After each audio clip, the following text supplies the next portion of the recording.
Coogs House. It's a Cougar on Cougar battle this weekend with big plans for at least one Cougar victory. Let's jump on in.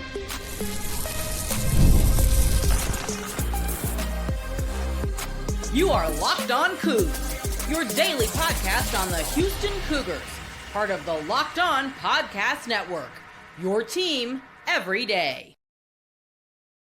Welcome to Locked On Cougs, the daily podcast about your Houston Cougars. I'm your host, Houston-born teacher and coach Parker Ainsworth. I'm joined by Matt Camp, local reporter covering the SIU Edwardsville Cougars, also Cougars there in Southern Illinois. Matt, I typically ask a weird food question for people to get involved in the comment section down below if they don't have anything else to say. Being so close to St. Louis, is it like a St. Louis rib kind of situation? What's the food scene like in Edwardsville? What's popular in Southern Illinois / Northeast Missouri, really? So ribs are a big thing up here also. Edwardsville alone has 2 or 3 barbecue spots to go to. I mean, we're kind of 30,000, but plenty of barbecue options. And then, of course, across the river, you got Pappy's Smokehouse in St. Louis that is always top notch. And so, yeah, ribs just like down there are a big thing up here, too. There you go. Barbecue of all walks of life. Today's show is brought to you by our good friends over at Game Time. We'll do more on that later, but I do want to ask you some stuff about SIU Edwardsville, the run that they've been on here to get to this point. I want to ask you some stuff about, honestly, the roster they've put together. I think Brian Barone is a name that's kind of in the news lately. Some connections were made between he and Sampson at the open practice Wednesday morning. And I guess I want to start with, you've been covering this program for a long time. Tell us the scissors story. Were you aware of it before the last 10 days? I obviously wasn't, but maybe in Edwardsville it was more popular. So I had no idea. I don't think anyone really did, except for those actually in the program with his players and everybody else. Because at the OVC Tournament Championship, I went out there to Evansville to cover it. And I was talking to Brian on the court after the game. We were doing the on-court interview. And the OVC official out there said, all right, we're going to cut down the nets. And he pulls out like a pair of those orange Fisker scissors. And all of a sudden, like mid-sentence with Brian, he starts yelling at the guy, no, we're using these scissors. And he pulls out these scissors. And I had no idea the story behind it. And honestly, I didn't even know about it until I get, on the ride back. And I'm seeing on Twitter his ESPN interview blow up. And it's like, so that's what that was all about. So I had no idea. So the TLDR on the scissors, though, Matt, is that he put them up above the door. Walk us through that story, because it is pretty crazy. Yeah. So 6 years ago, he took over as the acting head coach. Later in that first season, he was named a full head coach. But when his first thing he wanted to do was he put those scissors up, a framed pair of silver scissors, and wanted to use them as motivation for, hey, when we win a conference tournament championship, we are using these scissors to do it.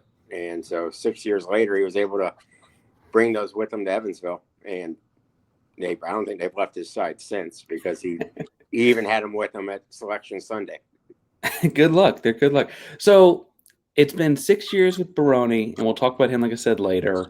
But this program gets to be Division I in 2008. I don't exactly know. It'd be a couple years later before they're officially postseason eligible, I assume. Yep. This has been kind of a slow burn, long time coming. Has there been any point in covering this program where, okay, they're heading in the right direction here? This team really can make the tournament out of the OVC. Was it kind of out of the blue? It took a lot of time. I think the first, it's been 17 seasons of Division I basketball. The first 14, which included the first 3 of Brian coaching, were losing seasons. And it wasn't just like this, we went 13-16 or 14-15. It was 9-17, 9-18. So it was a lot. And even Brian in his first couple of seasons, I think he won 7 and 9 games. But you kind of could see it. He started to build the roster he wanted. He does a great job with the JUCO route.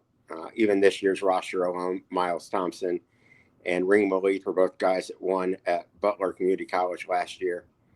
So he went out and he found winners, and I think that's been the biggest thing. And so the last 3 seasons have been the only 3 winning seasons in program history for the D1 era.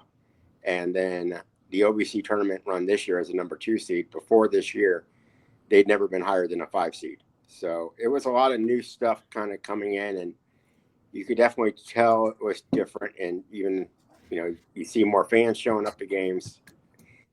Early on, it was like going to a high school basketball game in terms of the attendance. And now it's gotten to the point to where they can pack the place.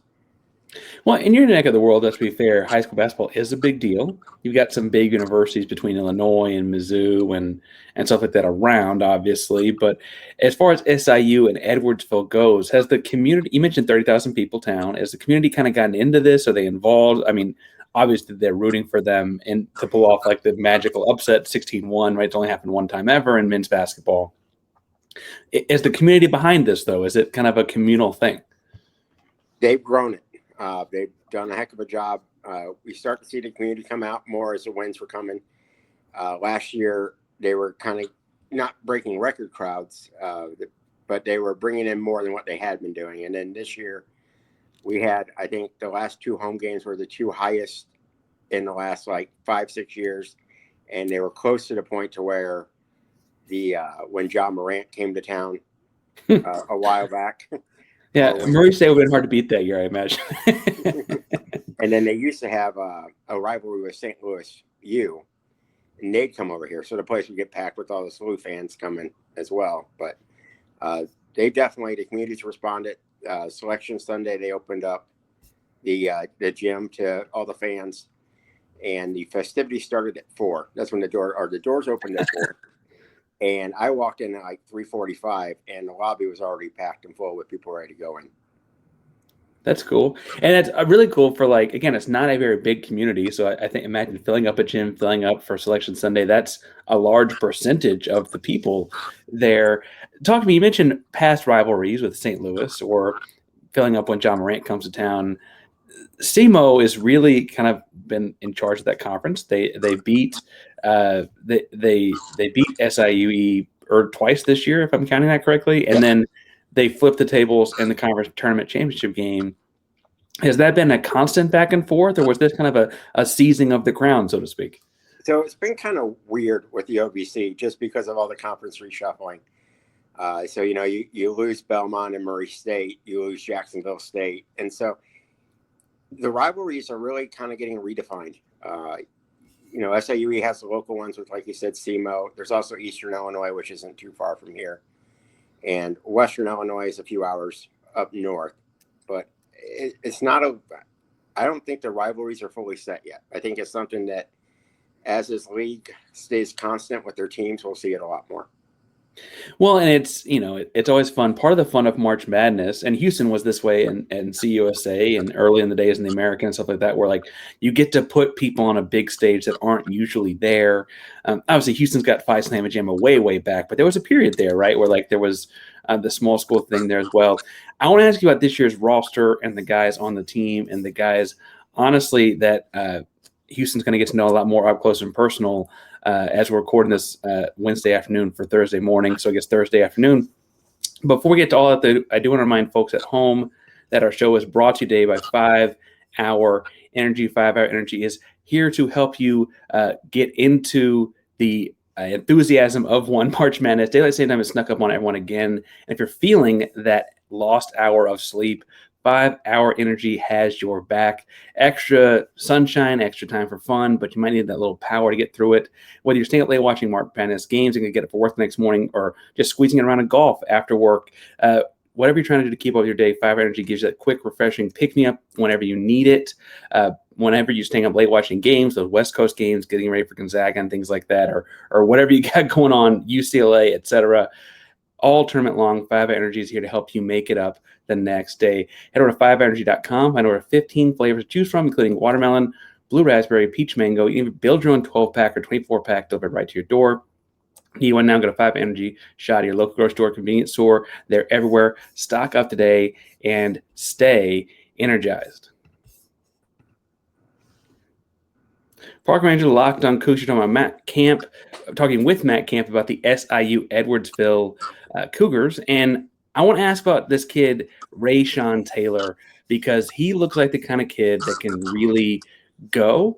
I frankly he's a senior. I don't know what's next for him, and I think those questions probably be asked whenever the season's over. But tell me about the year he's had, because he's putting up 19 points a game, about 4 assists. I mean, it feels like a guy that can if you're going to put your upset on the shoulders of a guard to get hot, it feels like that kind of guy.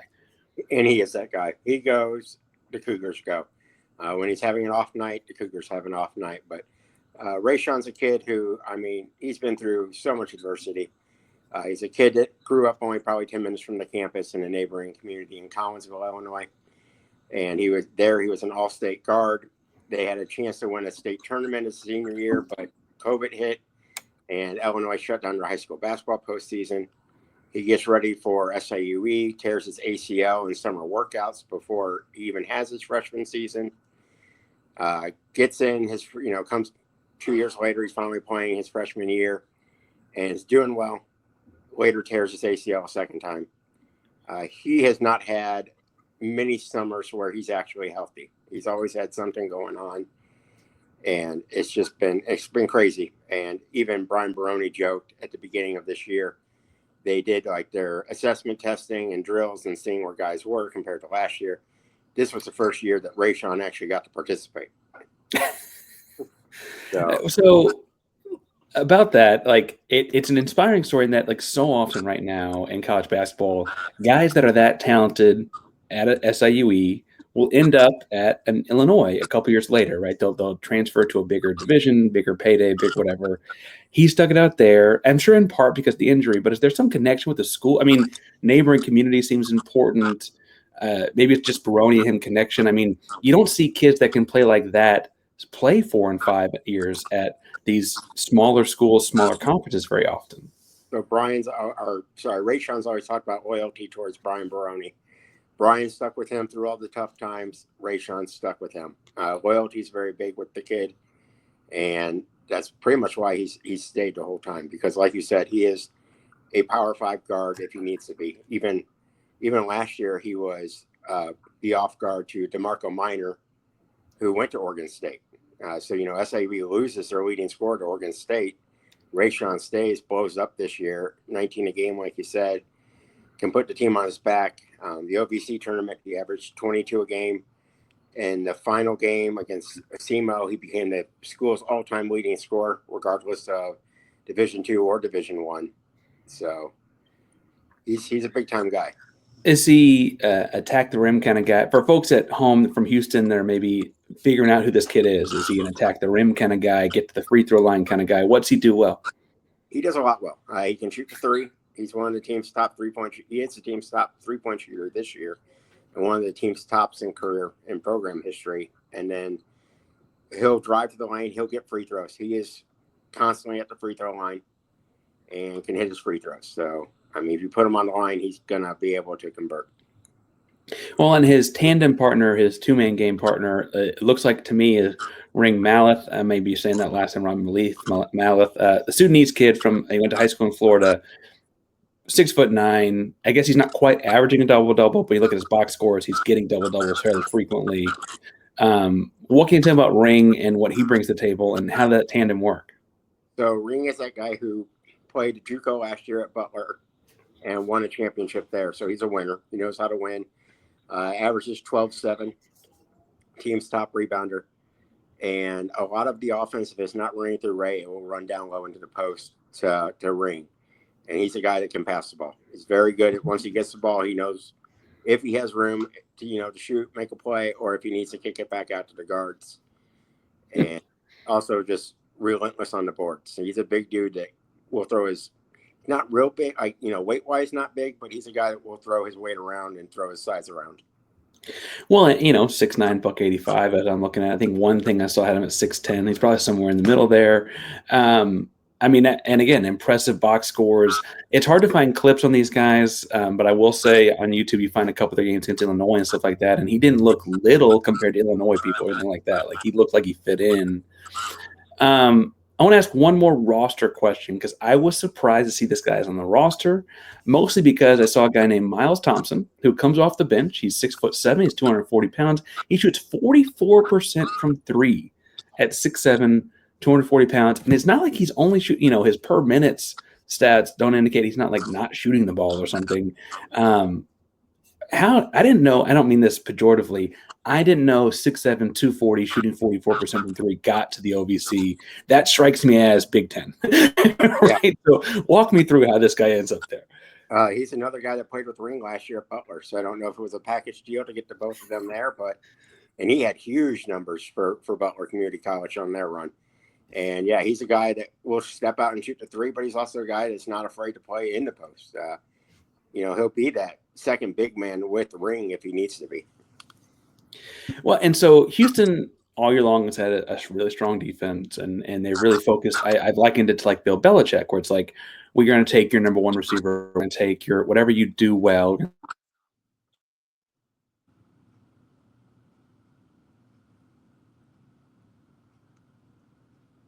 Who's my connection?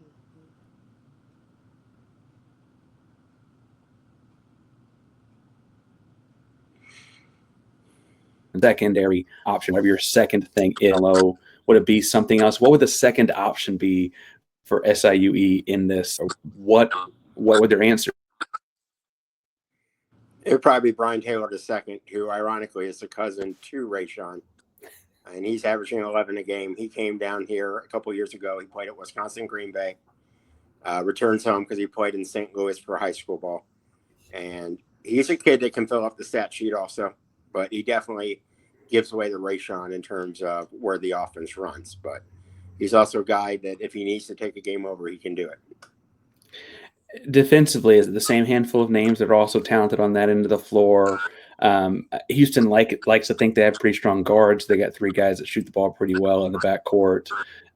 Is it going to be also Rashawn Taylor, Brian Taylor? Is it going to be the same handful of guys, or is there like a lockdown defender I'm missing somewhere because it doesn't still show up in the stat sheet same kind of way? Right. It's going to be a lot of the same guys, but they also got some guys off the bench. You got a Pickett, Declan Dillon. Both of those guys are guys that can do really well defensively. And actually, during the championship game against SEMO, they were requested to stay in the game even by Rayshon and other players just because of how well they were doing on the defensive end. So I guess my thought there is do you feel like their box scores indicate that they keep teams relatively low scoring in the OVC? Would you think that they're a strong defensive team? Do you think it's going to be like a defensive bat? Because Houston is trying to keep the score low, play long possessions, and things like that. Is that also kind of what they're trying to do at SIUE, or what are they trying to do with the game? Honestly, it'd be interesting to see because SIUE, I've seen them, the times I see them, you see different types of Cougar teams. If they're shooting the ball well, they're going to be running, and they're going to be trying to get out in transition and pushing a pace. If they're not shooting the ball well, then that's where you're going to see them start really hanging their head on defense. Fair enough. I think that we'll see what Brian Barone wants to do with this game. I got to ask one question. He didn't play a lot of games this year. I heard he broke his foot or something. But Joe Valerie is a Houstonian, went to Houston Yates High School, went to a handful of junior colleges, NAIAs. I don't know if he's going to take a medical or whatever to come back, but was there any hubbub around him? It's a pretty historic program he went to in the city of Houston as far as high schools go. I mean, I know when the season started, Brian was very high on him, and they were hoping that, he'd be a rotation guy. And then he only able to play the first 3 games of the season, and then he's been out ever since. So it would be interesting to see what he does and if there's a chance for him to come back next year, because I know Brian really loved him and definitely could make a difference on a roster like this.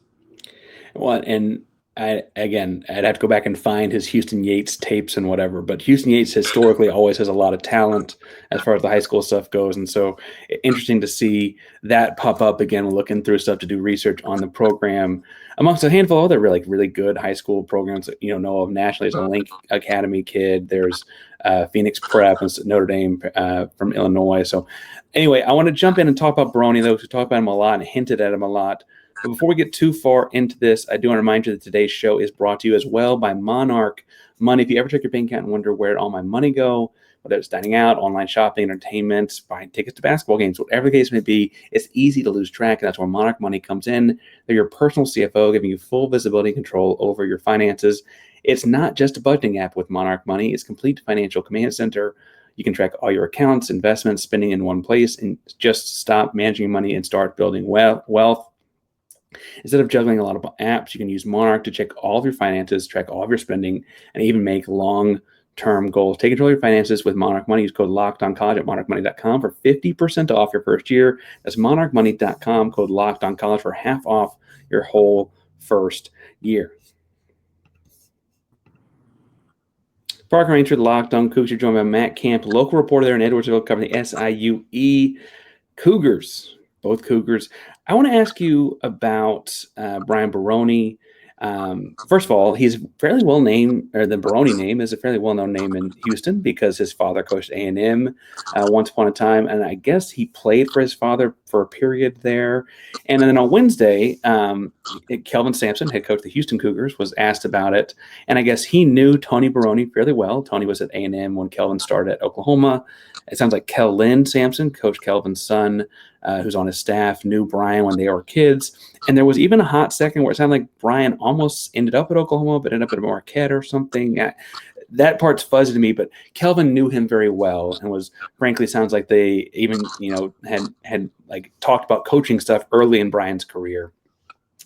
That to me indicates high praise because Kelvin is a very well-respected guy in these parts. What can you tell us about Brian and a coach's kid turned coach?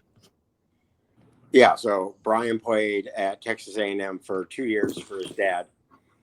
When his dad left, he went up to Marquette, finished out his career up there.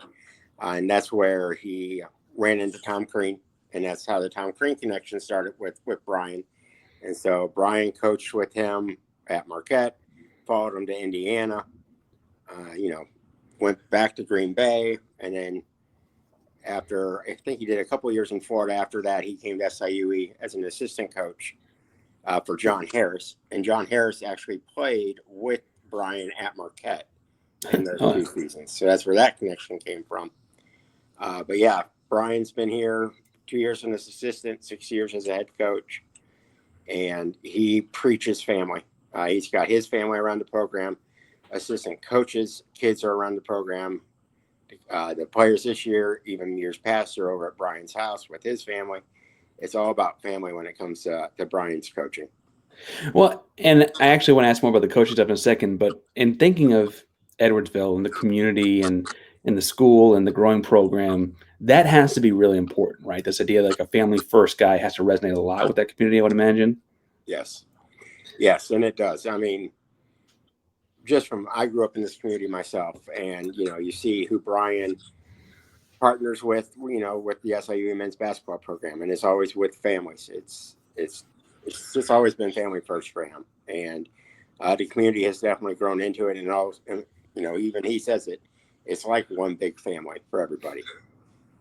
Well, and that's part of the fun of this March Madness thing, getting to see these communities put themselves on display and their best foot forward in these kind of ways. And as far as basketball goes, though, you can be a great guy. Not every assistant coach gets promoted to head coach when there's a firing. Like, that's not a very common thing. So was there some inkling that he was kind of the man back when that was all going down? Or what do you remember about that? So it was very weird because John Harris, of course, was the coach ahead of him. John was an All-American, All-State player here at Edwardsville High School.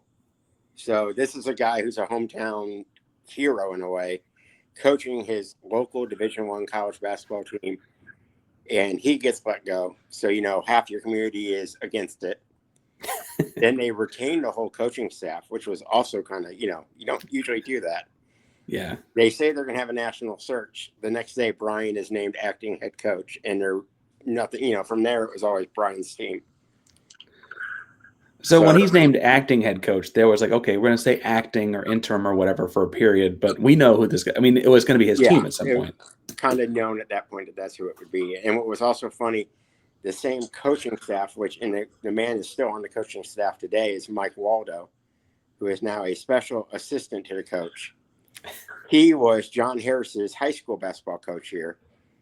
He was a Hall of Fame high school basketball coach at Edwardsville, over 700 wins, and it's just a weird, it was a weird situation with how everything happened. But of course, I think Brian was always going to be the guy.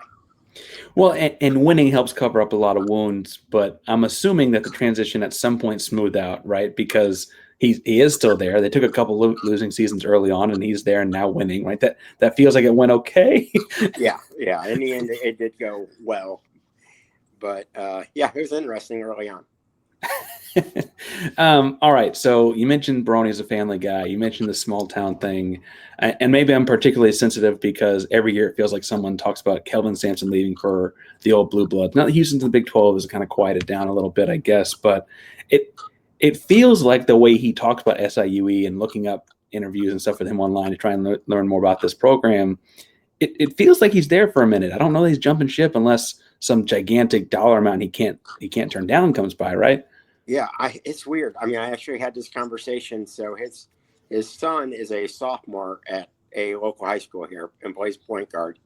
And I had the conversation with the high school coach. I'm like, do you start wondering if you're going to have him next year or in 2 years, or how do you kind of play this out? So, I mean, Brian seems pretty entrenched in the community, belongs to a local church here. You see him out and about all the time at all the different events. So you'd like to think, you're good to go, but the life of a mid-major program, you never really know.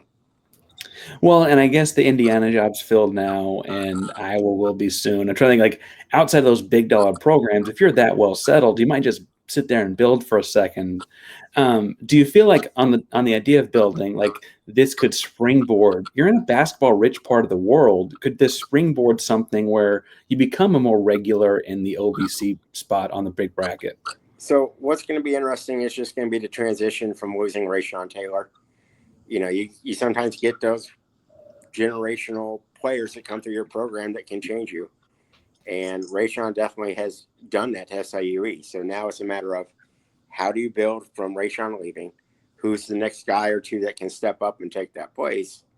And then also to see if Brian can build off of this with recruiting classes and, JUCO transfers and everything else. Could it happen? Yes. And I think the OVC is a conference that you could do well in year in and year out. So I don't mean to put you on the spot here because this is a question I don't know if I necessarily said we get into it at a time. Do you think they can? Is there a guy in the roster now that can take that torch? Is there a kid in the community, a high school kid? I mean, you also cover high school sports in the area, and frankly cover it fairly extensively. Talking about baseball here, like all kinds of stuff going on. Is there a kid you know of that could do that, or is it just kind of we'll see what happens? I think Brian Taylor II could do it next year. He's a guy that's shown flashes that can really take off, and you put a lot more responsibility on the shoulders to see how he responds to it. The other big thing is just going to be the way Barone uses that JUCO route. I mean, you see it all over the country. You pull the right JUCO kid, and your program can take off. Well, and you've got a handful of good ones in that part of the world as well, between the northern part of Missouri and then southern Illinois and all of that. And they've hit Butler Community College like that too. I mean, they've done a good job of it in the past. Matt, you're obviously covering this and the things like that throughout March Madness and the game. Where can people find you and coverage of SIUE, the other Cougars, for people trying to get in the know? So I'm the sports editor for the Edwardsville Intelligencer. And our website is theintelligencer.com. And I'm also on Twitter at Camper, Kamper 317. And those are your two best bets. Camper 317. And thank you for giving us some local perspective on the other Cougars in this matchup. I love hearing about these programs in March Madness. You don't, like, as someone in the state of Texas, I probably would have never thought a whole lot about. But man, oh man, it's good to get into the big dance and start talking these kind of things. Best of luck, I guess, as this goes live Thursday morning this afternoon. And again, head over to Camper 317 if you're looking for things on X for the entire SIU Edwardsville perspective. Thanks again for coming on, man. Thank you. Appreciate it. Go Cougs.